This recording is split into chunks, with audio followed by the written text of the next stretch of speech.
Rather batch create. That really, really helps, that at least you always have the content just ready and then you just kind of plug and play. Try and look at the different ways of how you can diversify your content, but still, sticking true to your authentic voice. Rather just focus on yourself. Like I said, when you keep auditing yourself, you're going to want to improve your content quality, your content style. Use the gifted campaigns to build the relationships. Welcome back. Welcome back to Creator Conversations. It's your girl, Miss Rose, the influencer sister. Thank you so much. Thank you so much for watching. Thank you so much for engaging. Thank you so much for liking, sharing, subscribing. Skebela lebala to subscribe onto YouTube. Please go show us support on YouTube.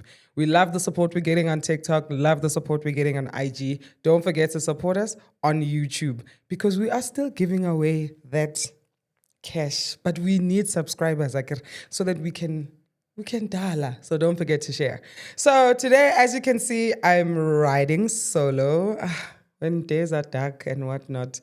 But no, today I just decided to answer the questions that we've received over time because everybody has been so amazing with engaging with all our content. Also, some of the questions that we got when I did the episode with Michelle on Resonate.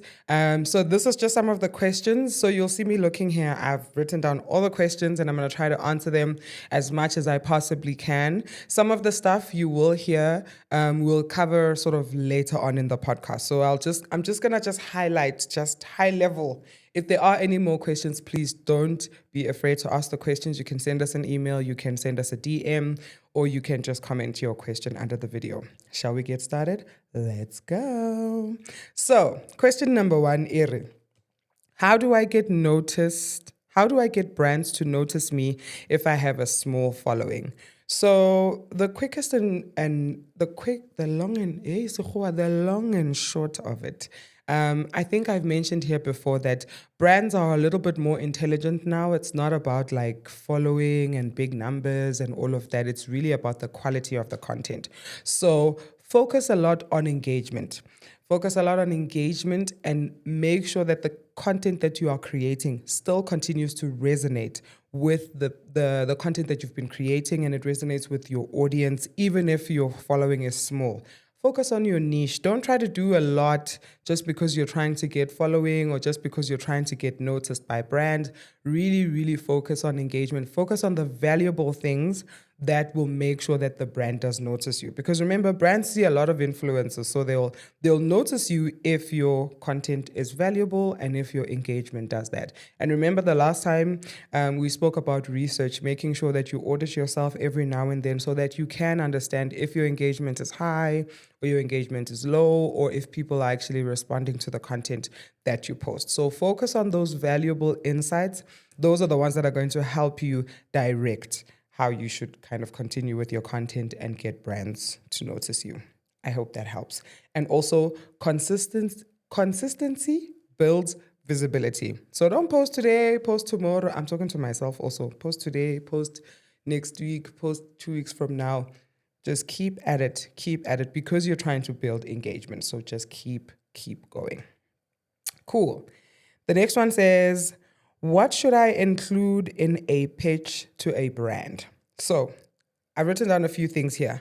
Who you are, your audience, why you're a good fit, and your idea. You have to also just be concise and you have to be confident in your pitch. Honestly, you have to present yourself as if the brand needs you. So it mustn't just be like it would be a nice to have you on the campaign. They really have to feel the need to kind of say, okay, yeah, this one, they know their story, the idea is a good idea, and, the audience is good, they've done all their research, they've done all they need to do, so we can feature them. So really just include all the important things. I find that a lot of people put a lot of fluff in their pitches where they're just writing things and, including a lot of pictures or with no context or no valuable insights. So make sure that you include things like your metrics. Let the brand know that, when I did a campaign with so and so. I started off on 1% and now I'm on 2%, and that's because I focused on the videos. So that's what I'm going to be bringing here. Show the brand what kind of value that you're going to add onto them.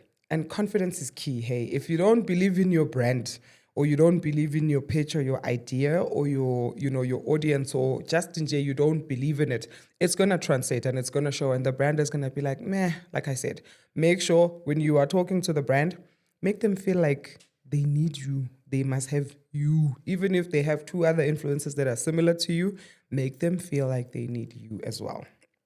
Okay. This one says, hey, this was a very popular one. How do I price myself as a creator, especially if I have never charged before? I find that a lot of people are so focused. And remember, in the very beginning, I said, what is your why? Why are you doing content creation? Are you doing it to make money? Are you doing it, to be seen? Are you doing it to be viral and all of that? And I find that a lot of people are getting so stuck in wanting to rush to, charge 15,000 rand for a post, and wanting to charge 10,000 rand for an appearance and 100,000 rand for this and that. Everybody's just rushing to that. You have to consider your engagement. You have to consider your content quality, and you have to consider the deliverables. So here's what I mean by that. Sometimes a brand will say, we would like 2 reels, 1 TikTok, a carousel, and a story. If your reel is already 200,000, you can't charge these people 600,000 for that. You already kind of have an idea that, okay, since we are trying to build a relationship and they are getting, they are asking for more deliverables, it's okay to kind of package that. So I find that a lot of people don't have package offers or package ideas. So think of that when you're starting to kind of price. If you're also not sure of how to price yourself because, maybe it's the first time, think of it as a package. Just in your, I know I don't want to say in your mind, I don't want you to just go and suck it out of your thumb to say, yeah, 50,000. No, think of it this way, to say, like I said to you as well, you would have researched, your engagement, your insights, what's important, your value that you are bringing to the campaign. So you'll package it all together because you don't know how much it would charge for, if you don't want to just make 1,000 Rand. So you'll rather say, I'll give you guys 4 reels, 2 stories, a reshare and a repost and a this and a this, all this for a whopping 15,000 Rand only. But also remember, you've considered all the factors. You do consider, yes, it's not always about following, but you can't charge a high cost or a higher rate if your following is not high. I know that sounds very contradictory, but I'm just saying, keep in mind that if your Instagram is smaller than your TikTok, for example, you have to consider that, so that you can't just say, no, but over there it's this. If they just say we just want Instagram, then you have to consider it won't be able to charge the same. And then also, then you can factor in all of those things. Then that's where you can say to the brand, okay, I know my following on Instagram is low, but my engagement is X. So take into account all of these factors. These are all the things that you need to know before. Also, ask for advice. I know that sometimes now you guys are asking each other, and obviously nobody's going to tell you the truth. If they've paid me 10,000 and they want to pay you 2,000, it's going to be difficult for you to either hear that, and it's going to be either difficult for me to say that to you. So comparison is what's also going to be really making things difficult for you. So research for yourself. But like I said, consider all of those things in there. Consider your engagement, content quality, the time that it's going to take to do that, and the deliverables. All of that stuff really counts.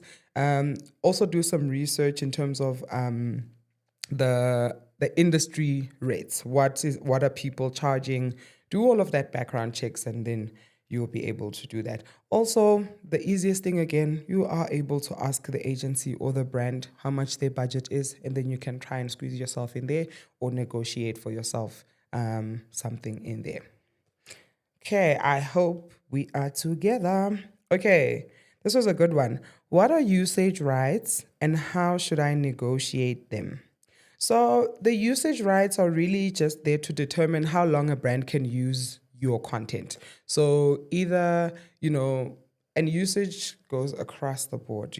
Before, I think, when you used to do content for a brand, it was just that time and it was just going to be a month or so. When the campaign is over, they stop. But now content is becoming a little bit more evergreen, which means they can kind of repurpose it and use it over and over, or use it on different platforms, or use it for different campaigns or different, sort of parts or phases of the campaign. So usage rights becomes an important conversation to have whenever you either signing a contract. If you're not signing a contract and you're getting maybe a campaign via a platform, always make sure that you read those terms and conditions, because that does count as the contract. If they say we're going to keep the content for 90 days or we're going to keep the content for a year, keep that in mind so that you are able to empower yourself to have the conversation to be like, okay, since you guys are going to be using this for a year, is it okay if you just add an extra 50 Rand so that I can at least know that, my content, I'm getting something for it, so that they're not the only ones to kind of benefit. Make sure that you also do, the research of how often they're going to run the ads, if it'll ever come back, and you're able to tell, right? So if you're doing a campaign that's kind of pretty standard, something like catch us every Tuesday at 3 p.m. Something like that, in your mind, Luena, you can know that, they can use that over and over for like many, many, many years. So there is things like that to consider when you're doing. If you're doing a giveaway campaign, then you know that most likely you won't necessarily need to negotiate usage rights, because campaign or the competition will end 31st of July or something. And then after that, they're not necessarily going to be able to use your content ever again. So there's things like that that you just need to consider in there. There's no standard charge, at least as far as I know. I'm going to have an expert here. If you're an expert on usage rights, hit us up, come and explain it to everybody. I think we all just kind of go as we learn. Remember that, from traditional marketing, which is like the television commercials, the billboards or the radio ads, those kind of usages are very, very different, because like I said, sometimes that content can make its way back after a year or two. So these are just some of the things that you're going to consider. So like I was saying, that there's not really a standard rate. You really just need to do the research for yourself to say, okay, my content is worth this much, and, brand X is really big brand. So, this content is going to go far and they're going to use it over and over. So at least let me get a little bit from there, and then you negotiate from there. But always make sure that when you do sign on to a campaign, you make sure that you find out, you ask the questions that if they are going to be usage rights. Because if you just sign and you don't read the fine print, and in there it's going to say, after the campaign is finished, we still have the right to use your content for a year. There's nothing you can do after that once you've signed it, or once you've said, I accept there by the terms and conditions. So make sure that you read the fine print when it comes to usage rights. Read the fine prints, because even me, I would never be able to get you out of that. Once you said I will or I do, it's chai. I hope that helps. Okay. This is, what do brands really look for in a collaboration beyond follower count? I think we've said this so many times. Obviously, the first thing that I'll always say, authenticity. That's the first thing that brands look for. They want to know if a person is being real or if a person is being a paid actor. Hi guys, so you won't believe the cooking oil that I bought today. So sometimes things are just way too obvious and they're way not authentic. And a lot of people think that they're going to get brands' attention by doing that stuff, but brands are not really into that anymore. So authenticity is key. Relatability as well. The minute, brands can feel your relatability to your audience, they can see it in your comments, they can see it in your engagement, how you respond to people, how you talk to people, and just how you carry yourself. Brands can really be drawn to that a lot.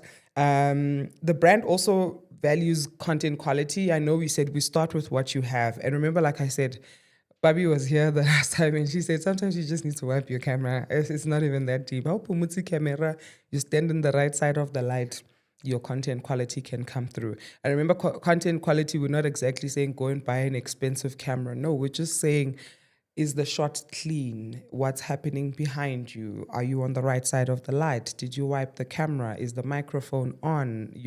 Can we hear you? Are you speaking clearly, or are you in a quiet place, or is there noise in the background? So content quality goes beyond just, we are saying, buy an expensive camera. It's the quality of what you are doing for the love of what you are doing. So there's lots of things to consider when you are trying to um, get the attention again, or what some of the things that they do look at. They look at diversity a lot, in that, are you just like sort of like a one trick pony? Is you when you're doing a content piece for water, it's the same. A content piece for cars, it's for the same. A content piece for balloon, it's the same.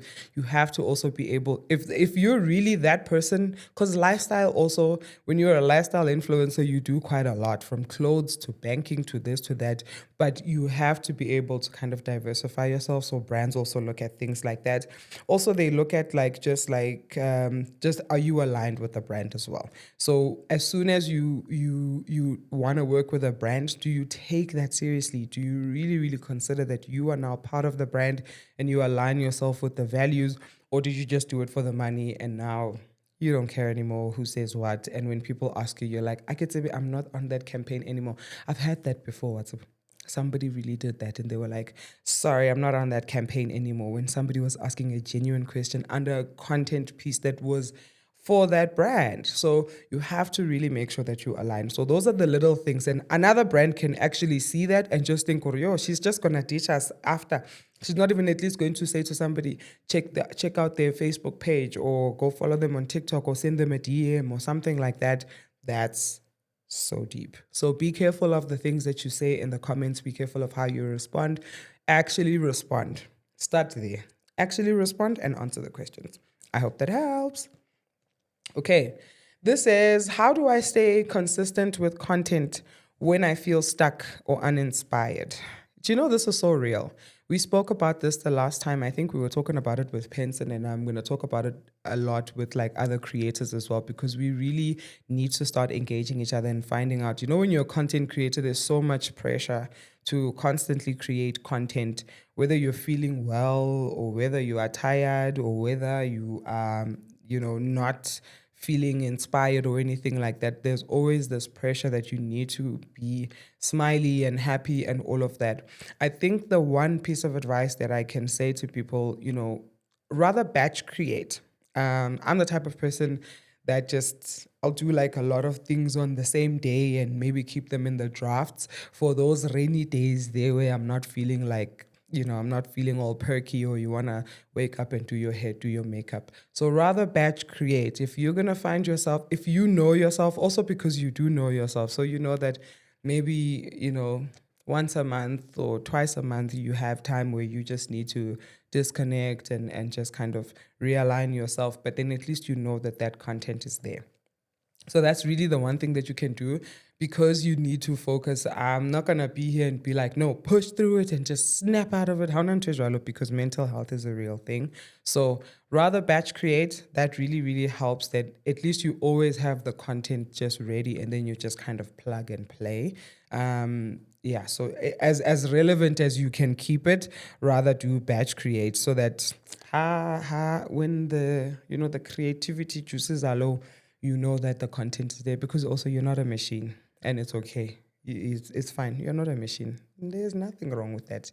Everybody knows that we are not the same and days are not the same. So when those creative juices are low, that's all right. Just pull from that draft and then plug and play, and then you're going to stay within, so that the algorithm doesn't forget you also. Cool. This is, what content formats are performing best right now?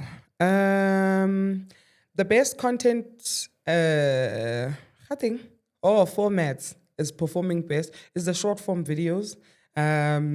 Like you'll see now, even like the vlogs, like the fact that TikTok didn't make like provision for the vlogs to be 10 minutes, it's not a lot of times, unless you're watching like research. So you're not watching a 10-minute video on TikTok or anywhere else.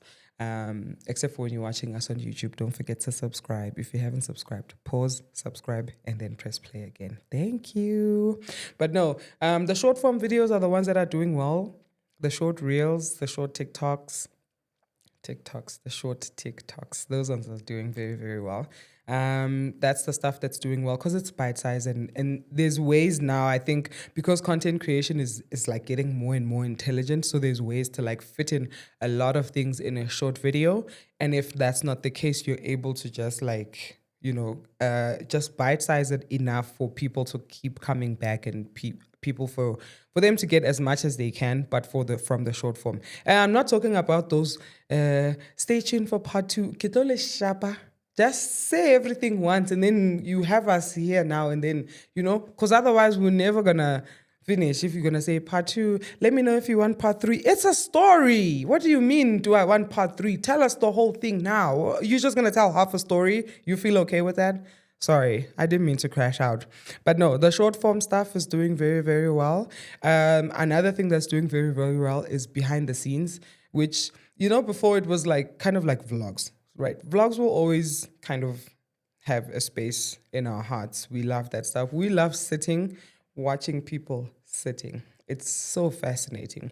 So, but the behind the scenes content is doing really, really well. I think because now everything is so real and relatable. It's not like before where we really used to think Ezweni Communications was a real agency somewhere. We all thought one day I want to work with Ezweni Communications. If you don't know what Ezweni is, that's okay. It's an age thing.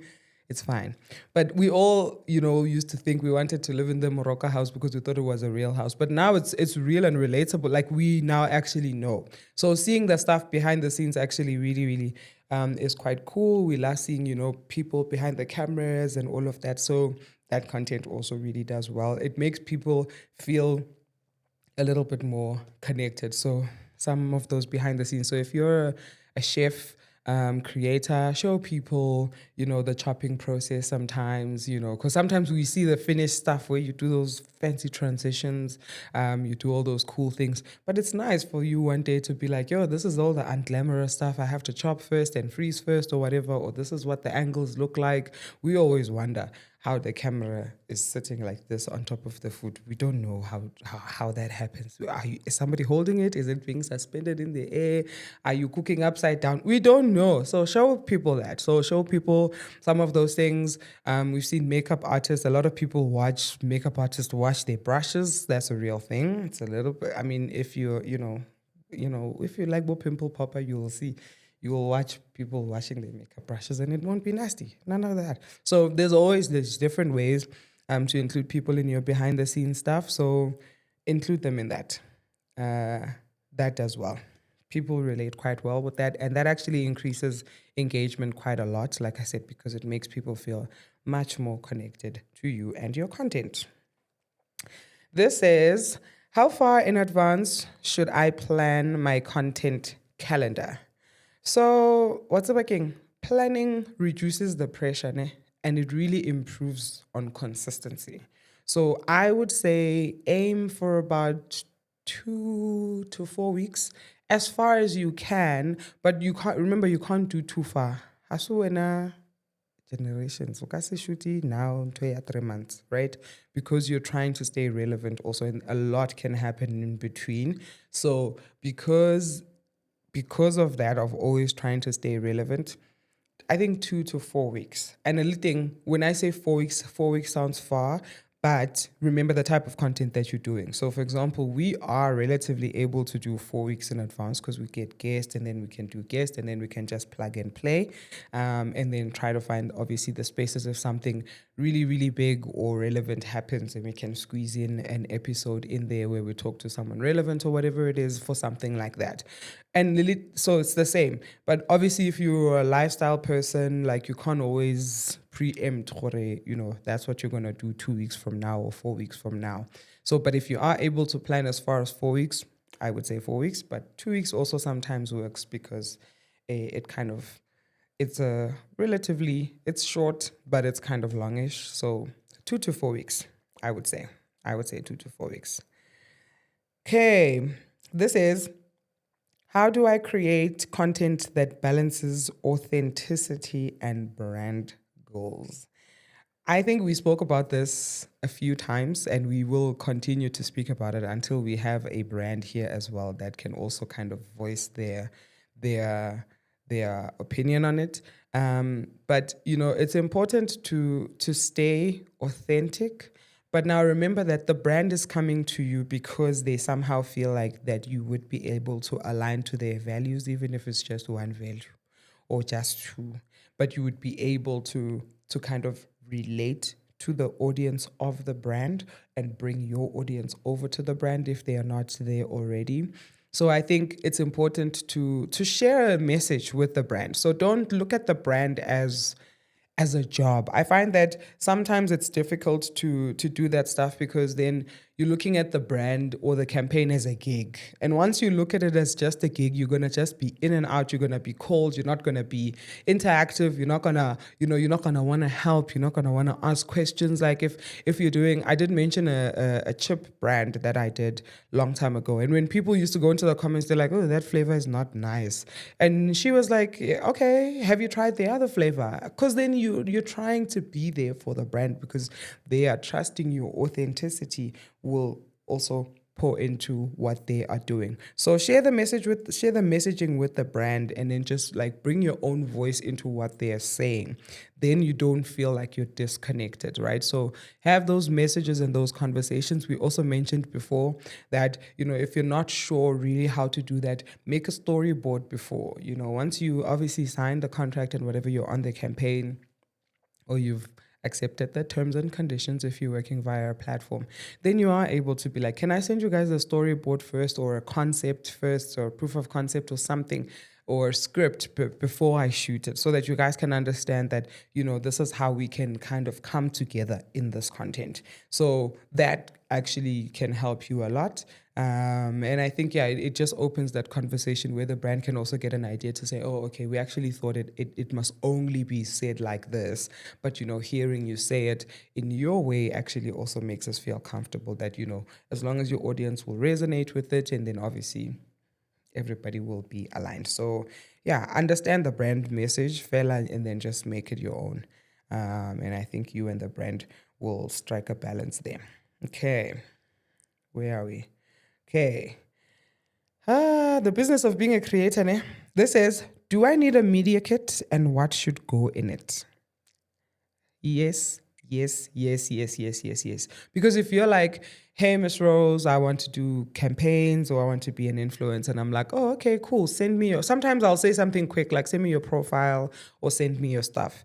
And if you send me your link to your Instagram, and most likely I'm just not I'm gonna wait for you to figure it out. I'm gonna help you, obviously. I'm not gonna like let you go, but it's gonna make me very, very sad. So yes, you need a media kit.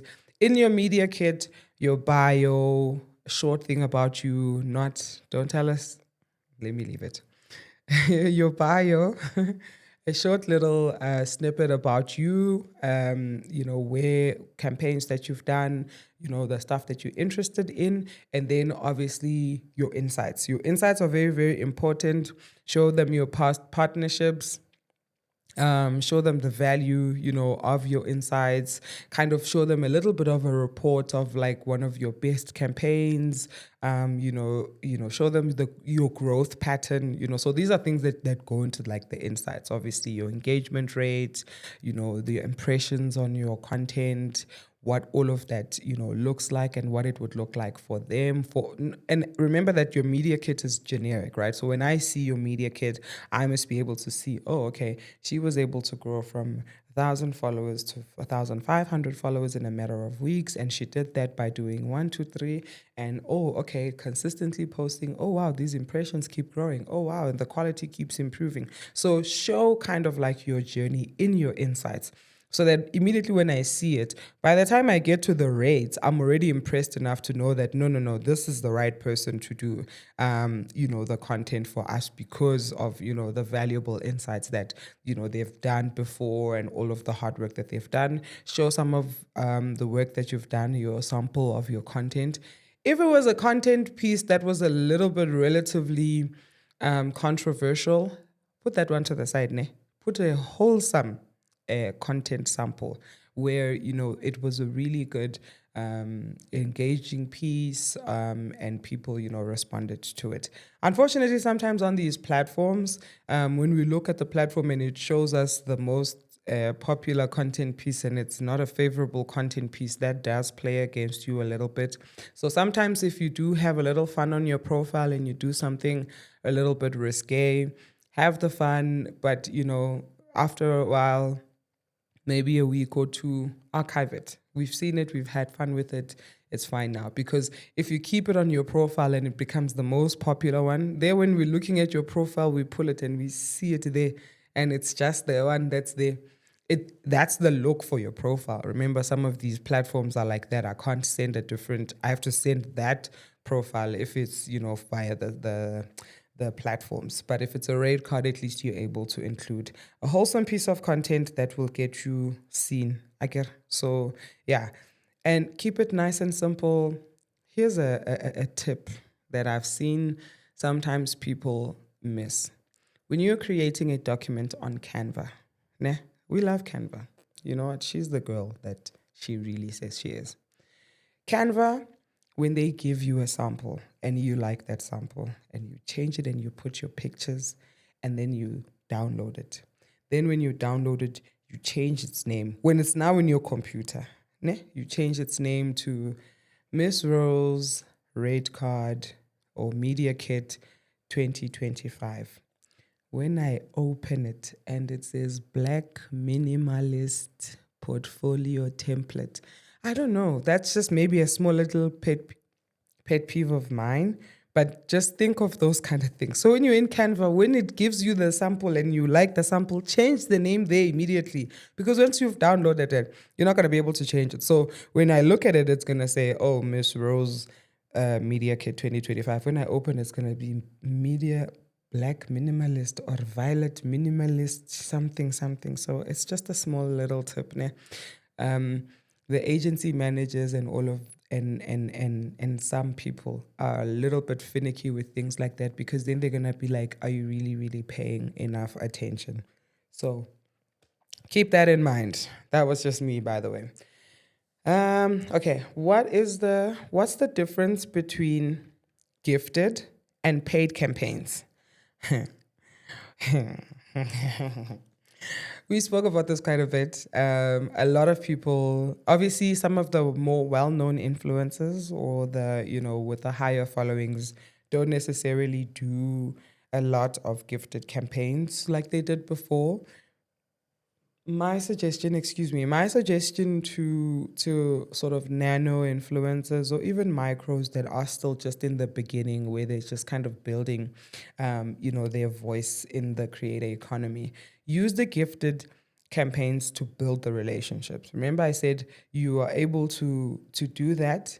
Once you do a campaign and it performs really well, you are able to go back and be like, hey, influencer sister, thank you so much again for the opportunity. Just so you know, here's what the numbers looked like before we started. Here's what they look like now, just in case.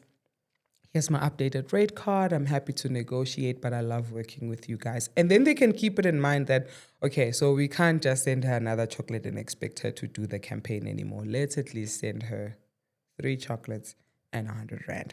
And it starts to kind of build that way. So gifted campaigns are campaigns that are mostly just the trade exchange campaigns. And obviously the paid campaigns are the paid campaigns. Some of the paid campaigns do sometimes double up with a little bit of trade exchange here and there. If they say they're going to send you like a basket where you need to unbox, and then for the basket, the unboxing video will go on the story for free, but because you got the box and the box includes like expensive products in there and stuff like that, then there is some room for negotiated like that. But I think the one thing I said to everybody, use the trade exchange campaigns to build the relationships, but also to brands out there. Fokutsang, as in lower the volume on trade exchange, because it's a lot of work. Creators are putting in a lot of work in creating their content and in increasing the quality, and it's a lot of hard work to engage and to this and to that. So please keep it in mind that when you trade exchange, at least also make the bag nicely so that we can not too much trade exchange. Please, brands, please. Okay. This was a cool one. Okay. Should I register my influencer work as a business? Okay, I think it meant like, should you register yourself as a business? I'm thinking that's what it says. Um, yes and no, but mostly yes. If you really want to start building it as a brand, it's going to help you, especially when it comes to taxes, because the more you grow, the more opportunities you're going to get. And one day a brand is going to pay you 200,000 and SARS is going to, what's happening there? Where did you get that money? And then you're going to have to answer a lot of questions. So rather do register the business. Find out a lot about, those taxes that you need to, obviously make sure that you pay as a freelancer, as a consultant, and all of that stuff. Do all of that research. But yeah, the short thing is, do register it as a business. It also helps you, it's an opportunity to kind of grow yourself as well. You never know where your business as a content creator can take you. So yes, do that. Okay, how do I handle contracts and make sure I'm protected as a creator? So, clarity, clarity, clarity. They can never be asking enough questions. Make sure that you read the fine print. I mentioned this earlier. Read the fine print. Read that. If you're on a platform and there's no contract, the terms and conditions are going to serve as a contract. And sometimes those may change from campaign to campaign, or sometimes they stay the same in general. I know that when I used to work at Webfluential, sometimes the terms kind of stay the same. You know how long you need to wait to get paid, or you know how long it's going to take, or you know what the turnaround time is, when you need to send the deliverables, all of that stuff. But clarity is going to be key. You have to ask the questions, make sure that you understand from the very beginning. Ask them. So, for example, you're saying I must post on the 3rd of June. After posting on the 3rd of June, do I get paid on the 3rd of June? Or do I get paid on Friday, the 5th of June, or the 4th of June, or the 6th of June, whatever Friday is? Or am I going to get paid at the end of June? Or do I get paid? So then they can explain to say, listen, you're posting on the 3rd of June, but the payment terms are 30 days or 45 days. Then you understand, or it's 45 days from the day of posting. You know, today ke day 3, I post today, tomorrow ke day 1. Then you go there. Then already you keep it in mind. Because if you're going to do things thinking that, no, ke tlo thola tjhelete ka di 3, friend, please borrow me 5,000. I'll give it to you on the 3rd. And then on the 3rd, they're like, no, you have to wait 45 days. So ask those questions. Make sure that you get the clarity when you need to send the deliverables by. When you are getting a campaign request, if they say they need 2 reels to start off, you need to make sure that you ask the questions, when are those reels due by? Don't just say yes. Because then if you know that you need the sunlight, or you need to ask a friend, or you need to drive a car, or you need to do whatever to get the reel, then you haven't miscalculated the time, so that you don't get lost in it. So make sure that you ask all of these relevant questions. All of the stuff is in there. If you're still not sure, get somebody to help you. Get a manager, get a negotiator, get somebody who can just help you. Remember that sometimes, I know that not a lot of people are keen on management, which I completely get. But get somebody who at least has the knowledge of assisting you with contracts. That, sometimes a brand can come to you and say, hey, this is what we would like from you, and you're just not sure. You read and you think you understand, but you're just also still not sure. Get somebody who can at least help you with that, and then you can just give them, if it's a consultant fee or whatever it is that you've discussed with them beforehand, so that they can help you negotiate it, get it across the line, and then you start working. But make sure that you ask questions, read the contracts, guys. Please read those contracts, because you're going to get stuck. And once you said you will, and you said I do, and you signed, you say I accept all, I confirm. Once that's done, that's it. You're in there. Because once you start canceling while you're inside the campaign, remember the blacklist and the gray list and the red list. You're going to end up on all of those lists, and everybody's going to be like, careful of that one. They don't read, and then halfway through, when you're getting the pressure to send the content, you're like, no, haki ready and whatever. Then you pull out, and then you don't want to be that person. Don't let that be your reputation. Cool. I hope this is helping. If you've watched the video until this far, thank you so much. We love you at Creator Conversation and at Influencer Sister. We appreciate you. Don't forget to subscribe to the channel on YouTube. Ibile, let's take a break. We are giving away 1,000 Rand in cash to one of our subscribers on YouTube. So I love that I've been seeing everybody tag their friends and family and people, and I see though some of those people are following us on Instagram and on TikTok, and we are so grateful. That same situation, remind them that they need to also subscribe on YouTube. We would love to reach as many people on YouTube. So we are on the road to just many more subscribers on YouTube. So to stand a chance to win this money, tag as many people and let them know to go and subscribe onto the YouTube channel. Love you so much. Thank you. On to the next question. Iri. Okay. How do I grow without niching down too tightly? Actually, wait, you guys like English so much. Niching down. So, how do I grow without niching down too tightly?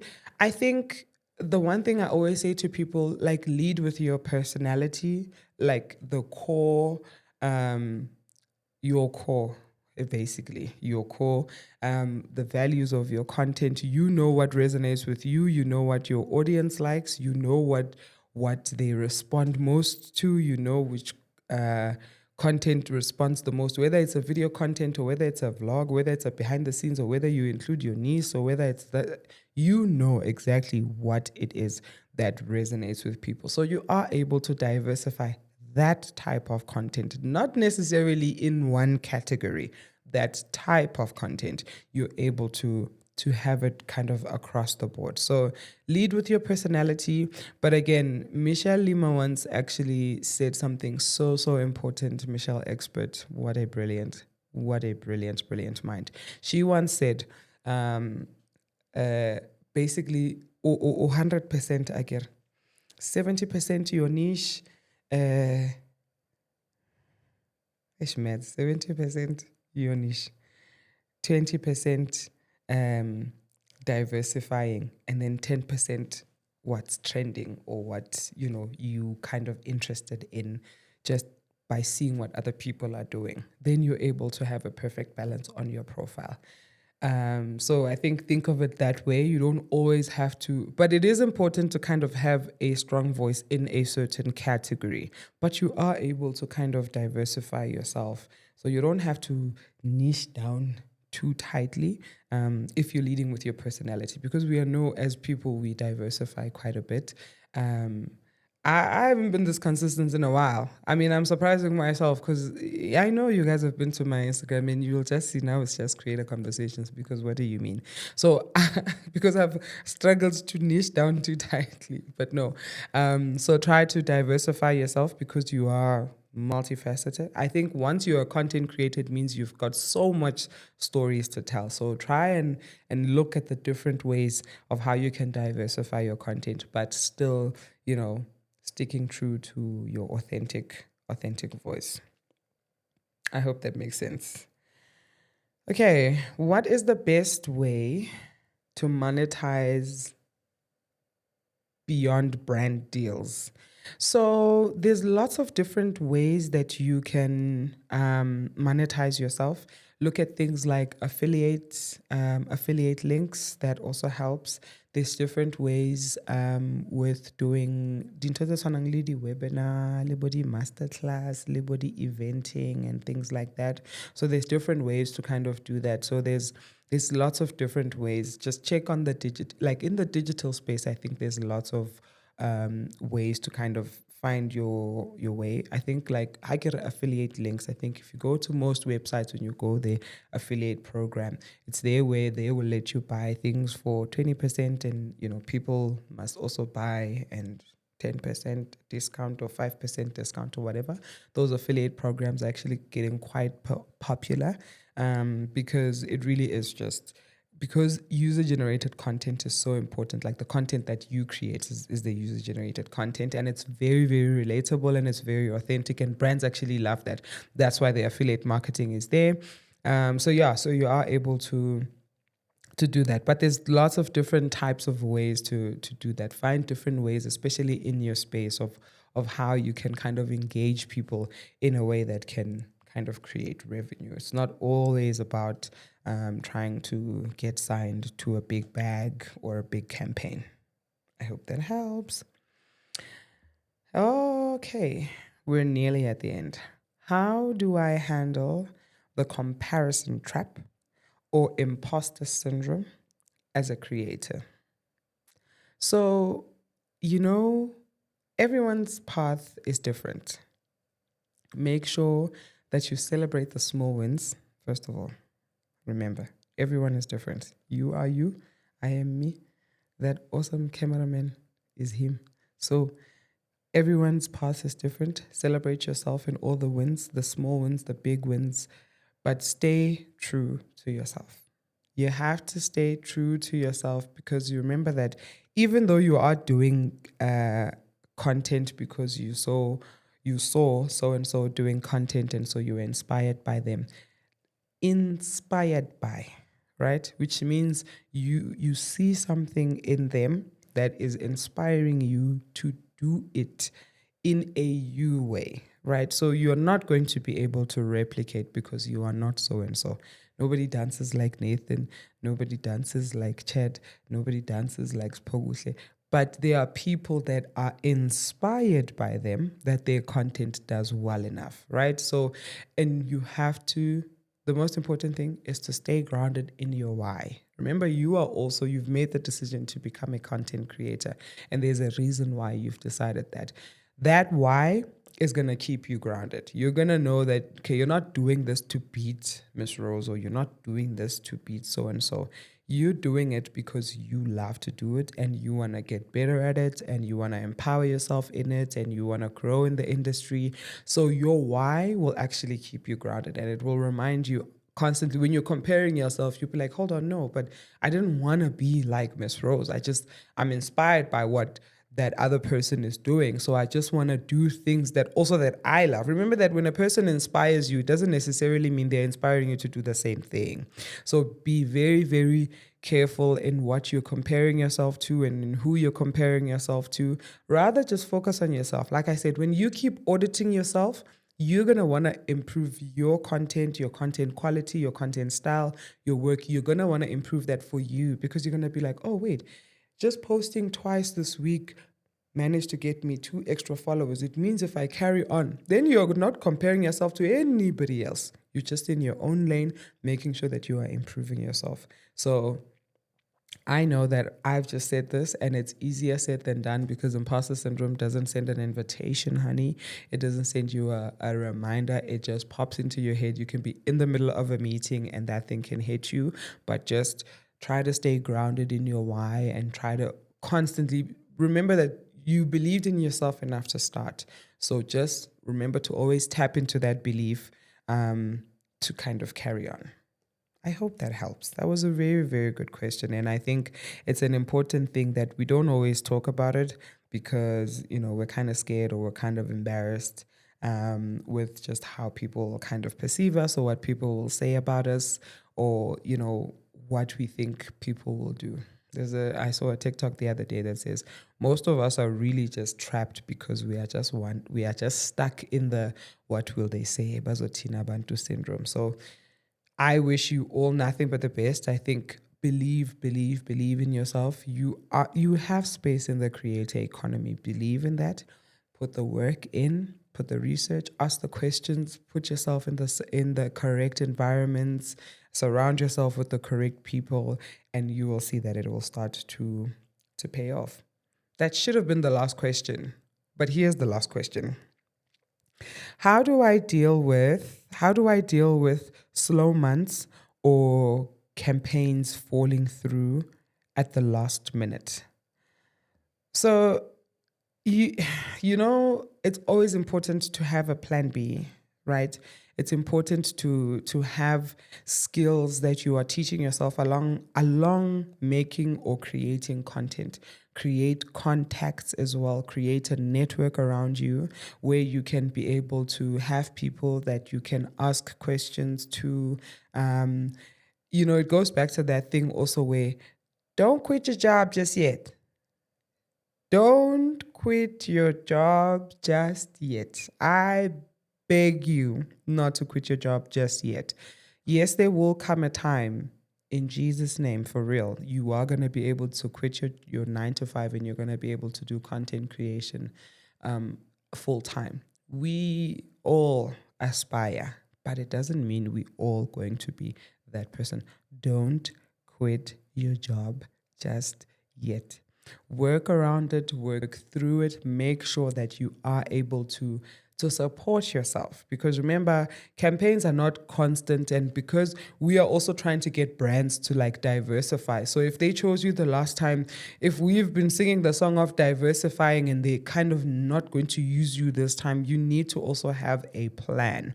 You need to also have other things that are going, create ways of like multiple streams. And I'm not saying this like it's easy, like you're just going to go out and then the stream is going to create itself. But there is ways to kind of empower yourself. If you're still working, work around it. We know that it's a lot of hard work to come home from work, create content on the weekend, creating content, eventing at night. It's this. All that hard work pays off. But all that hard work is very, very important. Please do not quit your job. I can't stress that enough. Do not quit your job until you are ready. Just because you get a big gig now that's going to pay you 200,000. In some other circles, that's only a few months of rent, few months of car payments, few months of utilities, and then after that you need to have another 200,000 ready. So don't put yourself under that kind of pressure. Just keep at it, keep working hard, keep inspiring yourself, keep learning a lot of different things, teach yourself a lot of different things within the creator economy, so that you're not feeling like you need to get stuck and you're going to go work a boring job maybe that you're not liking because, the campaign or anything like that. Empower yourself and find those jobs. We are honestly living in a blessed generation in terms of digital marketing wise, right? There's lots of opportunities online, constantly just opening up, flexible jobs here and there. We are sleepless, but because we are just creating the opportunities for ourselves. So keep that in mind. And that's what will help you in the kind of slow months.